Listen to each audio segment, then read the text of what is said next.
बिहार एक ऐसा नाम जिसे सुनते ही सिर्फ 3 तरह के ख्याल दिमाग में आते हैं।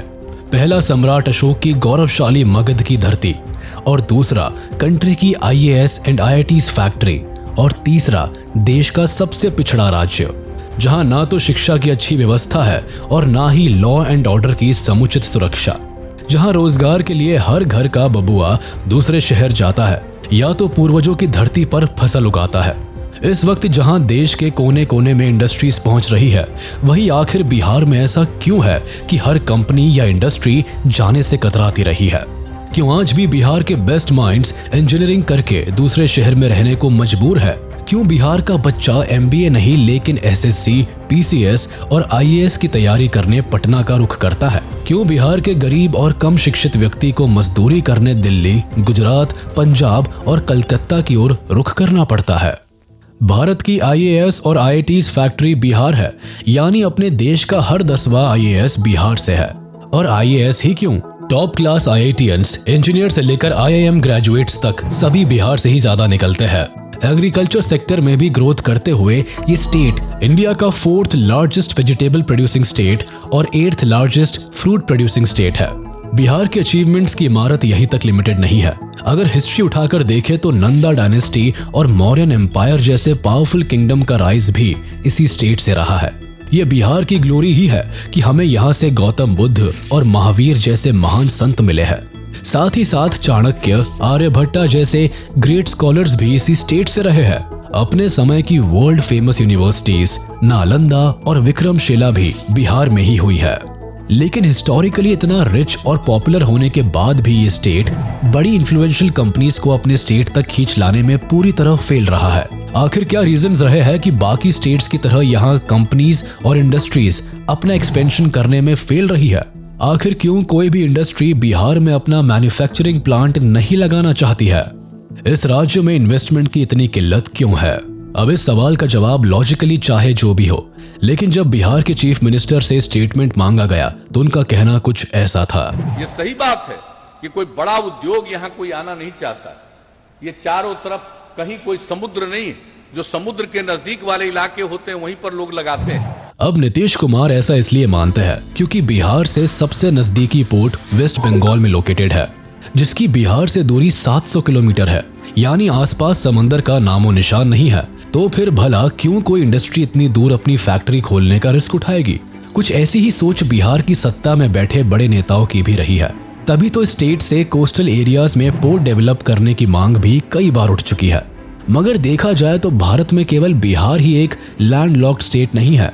ऐसी कई स्टेट्स है जो लैंडलॉक्ड होने के बाद भी डेवलप होने में कामयाब रही है। अब जरा इस मैप पर ही नजर डाल लीजिए। इसमें पंजाब, हरियाणा जैसे राज्यों में क्या आपको सुंदर बीचेस और बड़े ओशन नजर आ रहे हैं? नहीं ना। लेकिन टोटली लैंडलॉक्ड होने के बाद भी यहाँ फैक्ट्रीज की कोई कमी नहीं है। स्पेशली ये दोनों राज्य इंडस्ट्रियल इन्वेस्टमेंट को अपनी तरफ खींचने में काफी कामयाब रहे हैं। खास तौर पर हरियाणा इंडस्ट्रियल सेक्टर सालों से लार्जेस्ट ऑटोमोबाइल हब बनकर बैठा है। इसने IT फील्ड में भी काफी तेजी से ग्रो किया है। वही पंजाब एक बड़ा टेक्सटाइल हब है।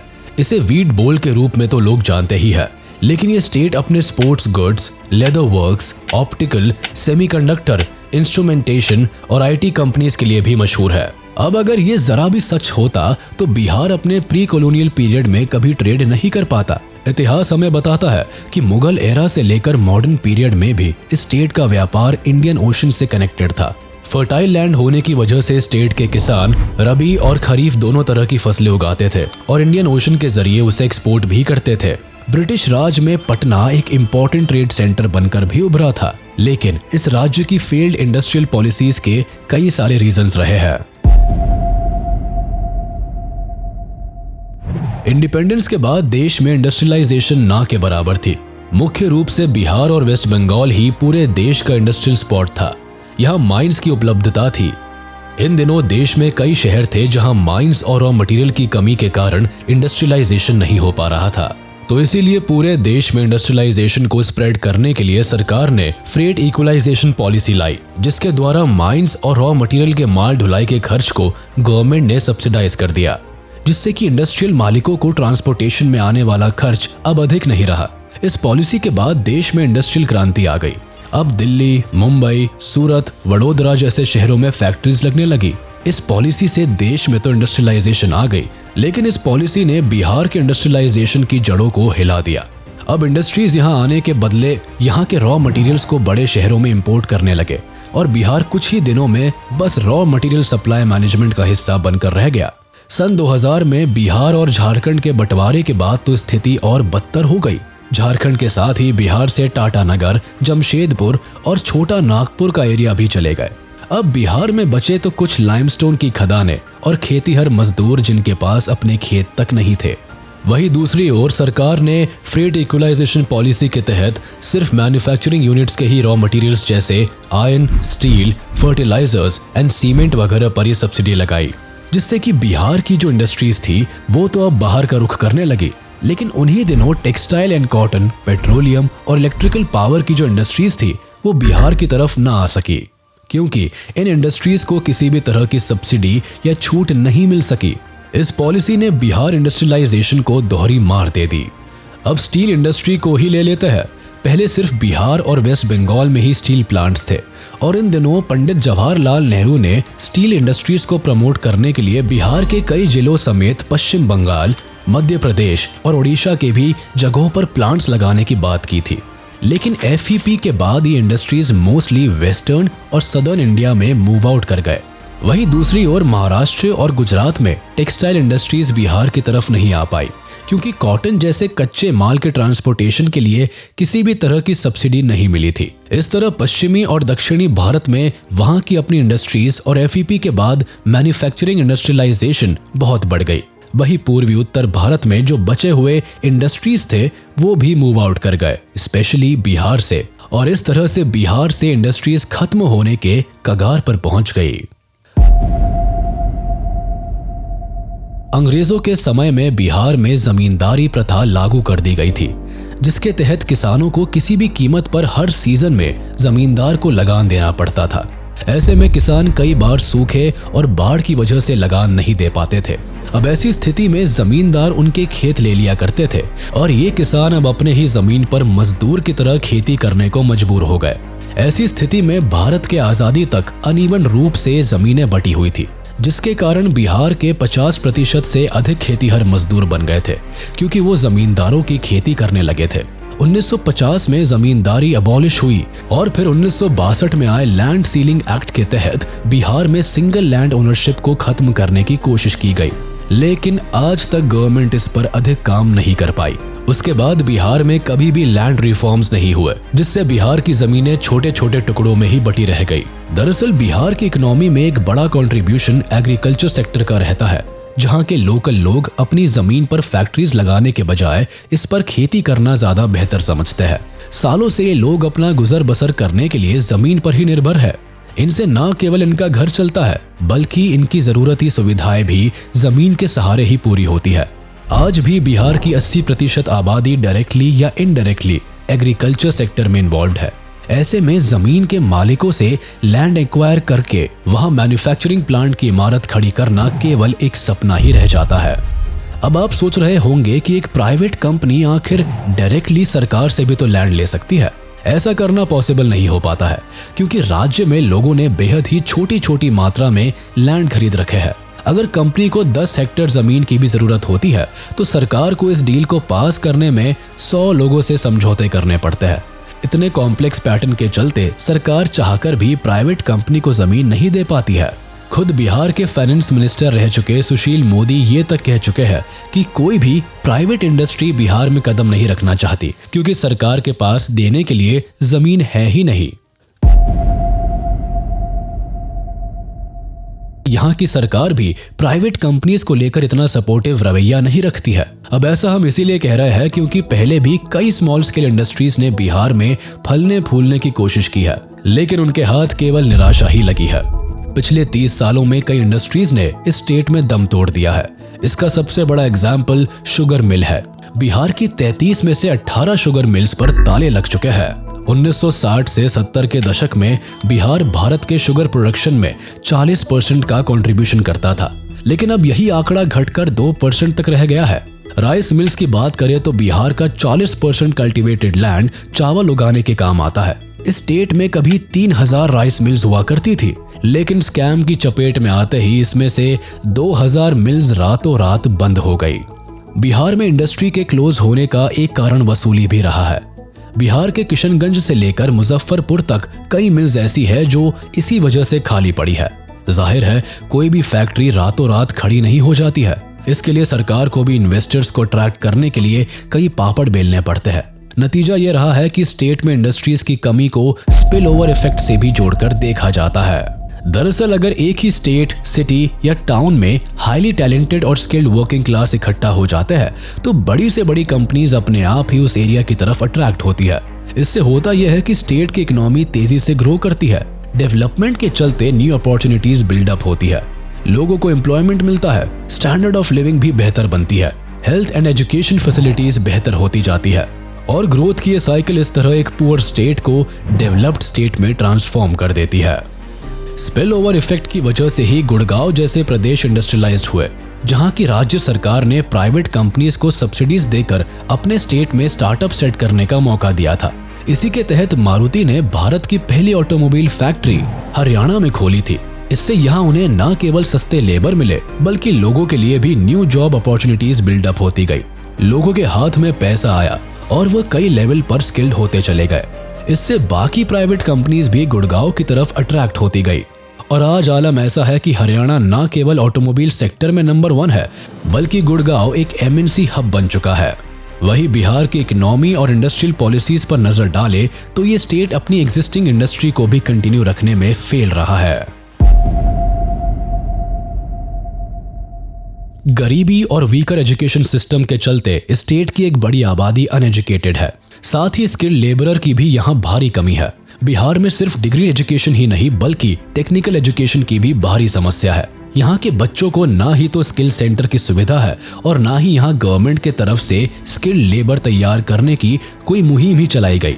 सरकार की ओर से चलाए जाने वाले स्किल सेंटर्स में पढ़ रहे यूथ्स को भी एम्प्लॉयमेंट बाहर की कंपनीज में ही मिल पाती है। ऐसे में स्किल्स का प्रसार प्रचार भी नहीं हो पाता। अब टेक्नोलॉजी के जमाने में सारी कंपनीज और ऑर्गेनाइजेशंस को स्किलफुल लोग चाहिए होते हैं, जिसकी कमी के कारण बिहार का रुख नहीं कर पाते। सत्ता में बैठी सरकारों ने कंपनीज को अपने राज्य तक खींच लाने के लिए पॉलिसीज तो कई बनाई है, लेकिन उन्हें इम्प्लीमेंट करने में पूरी तरह फेल रहे हैं। पिछले 30 से 40 सालों में बिहार गवर्नमेंट ने पॉलिसीज को काफी बदला है। 2006 में भी नीतीश कुमार ने इंडस्ट्रियल इंसेंटिव पॉलिसी बिहार में इंट्रोड्यूस की थी, जिसके चलते फैक्ट्री सेटअप करने के लिए कंपनी ओनर्स को सब्सिडी मुहैया कराई जानी थी, लेकिन ये पॉलिसीज प्रॉपर्ली इंप्लीमेंट नहीं हो पाई। जिन कंपनीज ने अपनी फैक्ट्रीज को सेटअप भी किया था वो भी सब्सिडीज के लिए कोर्ट के धक्के खाते रहे। साथ ही कई कंपनीज ने दावा किया कि कोर्ट जाकर अपने लिए सब्सिडी मांगना और फिर उस फैक्ट्री को सेटअप करना बहुत ही टाइम टेकिंग प्रोसेस है। सारी कंपनीज इन सब झंझटों से दूर रहना ही पसंद करती है। खास तौर पर जो बिजनेस अपने स्टार्टअप फेज में होते हैं वह इस तरह की लोकेशन को अवॉइड करना ही पसंद करते हैं। अब बिहार की गवर्नमेंट ने इस बैड रेपुटेशन को बदलने के लिए और पॉलिसीज को रिवाइव करने के लिए हालांकि एक नई पोस्ट प्रोडक्शन पॉलिसी भी लॉन्च की, लेकिन इससे भी बिजनेस ओनर्स कुछ खास खुश नहीं हुए। कोई भी कंपनी ऐसी सरकार पर कैसे भरोसा कर सकती है जिसका इंडस्ट्री को लेकर ट्रैक रिकॉर्ड अच्छा नहीं है। बिहार में जब आरजेडी ने अपनी सरकार बनाई तब इस दल के प्रमुख और बिहार के तत्कालीन मुख्यमंत्री ने बिहार में ऐसे राजनीतिक हालात पैदा किए जिससे ही बिहार का पूरा focus caste based social system को मैनेज करना हो गया और इंडस्ट्रियलाइजेशन ने बैक सीट ले ली। ऐसे में बिहार सिर्फ कंट्रोवर्शियल पॉलिटिकल कंडीशंस के लिए फेमस हो गया। स्थिति ऐसी बनी कि बिहार में जातिवाद की राजनीति के कारण बहुत ही अधिक क्राइम बढ़ गया और फिर इंडस्ट्रीज ने ऐसे पॉलिटिकल अनरेस्ट स्टेट में इन्वेस्ट करना कभी पसंद नहीं किया। बिहार की पॉलिटिक्स में सोशल जस्टिस एक बड़ा मुद्दा बन गया और इकोनॉमिक डेवलपमेंट डिस्कशन का मुद्दा ही नहीं रहा। अपर कास्ट ने दूसरे स्टेट की तरफ माइग्रेट करना शुरू कर दिया। इनके पास ना केवल पैसा और जमीन थी बल्कि ये हाईली क्वालिफाइड भी थे। इनकी मदद से भी सरकार सोशल डेवलपमेंट प्रोजेक्ट पर काम कर सकती थी, लेकिन लालू यादव का डिसीजन था कि वह हाई प्रोफाइल ब्यूरोक्रेट्स को रिक्रूट ही नहीं करेंगे ताकि अपर कास्ट लोग इस पोजीशन पर ना बैठ सके। उनके ऐसे फैसलों ने न केवल बिहार की इकोनॉमी को कमजोर किया बल्कि कई लेवल्स पर स्टेट गवर्नमेंट को भी कमजोर कर दिया। यंग जनरेशन को एम्प्लॉयमेंट नहीं मिल पाया, लोअर क्लास लोगों को भी गरीबी से छुटकारा नहीं मिला और रही सही कसर करप्शन ने पूरी कर दी।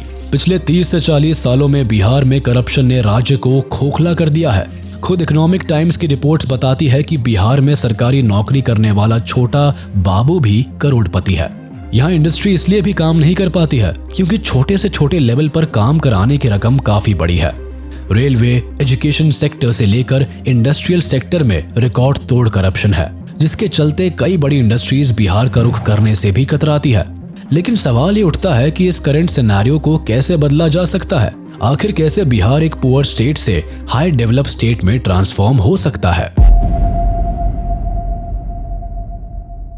ब्रेन ड्रेन यानी कि प्रतिभा पलायन के परेशानी से भी बिहार जूझता रहा है, जो इसके इंडस्ट्रियलाइजेशन के राह में बाधा बनती रही है। यहाँ के बच्चे या तो यूपीएससी या पीएससी के परीक्षाओं की तैयारी करते हैं और या तो मेडिकल या इंजीनियरिंग करके बाहर चले जाते हैं।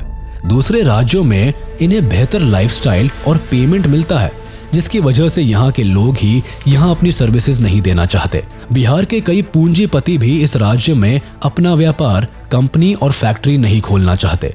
आज भी मुंबई, दिल्ली, कोलकाता और दूसरे शहरों में कई बिहारी पूंजीपति अपना बिजनेस चला रहे हैं और एम्प्लॉयमेंट्स जनरेट कर रहे हैं। नए जमाने में अब पढ़े लिखे बिहारी एंटरप्रेन्योर्स भी बैंगलोर और गुड़गांव जैसे शहरों को ही अपनी कर्मभूमि बना रखे हैं, जिससे कि स्टेट और भी नेग्लेक्ट होता जा रहा है। बदलते वक्त के साथ बिहार में भी अब बदलाव की बयार चली है। प्रदेश में शराबबंदी के बाद इंडस्ट्रियलाइजेशन को और धक्का लगा, लेकिन सरकार ने एथेनॉल के कई प्लांट्स लगाए और फाइनली बिहार में एक इंडस्ट्री के शुरू होने का बिगुल बजा है। देखने वाली बात है कि एथेनॉल के ये प्लांट्स बिहार में कितना ज्यादा इंडस्ट्रियलाइजेशन लेके आते हैं और एम्प्लॉयमेंट जनरेट करते हैं। इसके अलावा यहाँ सीमेंट्स की कई मैन्युफैक्चरिंग यूनिट्स भी सेटअप हुई है। लेकिन ये डेवलपमेंट्स बिहार के सालों से ठप हुई इकोनॉमिकल व्यवस्था को कितना सपोर्ट करेंगे, ये ध्यान देने की बात होगी। बिहार के इकोनॉमिक डेवलपमेंट चैलेंजेस ने आपको कितना सरप्राइज किया, हमें कमेंट सेक्शन में जरूर बताएं। वीडियो अच्छी लगी हो तो इसे लाइक, शेयर जरूर करें और चैनल को सब्सक्राइब करना ना भूलें।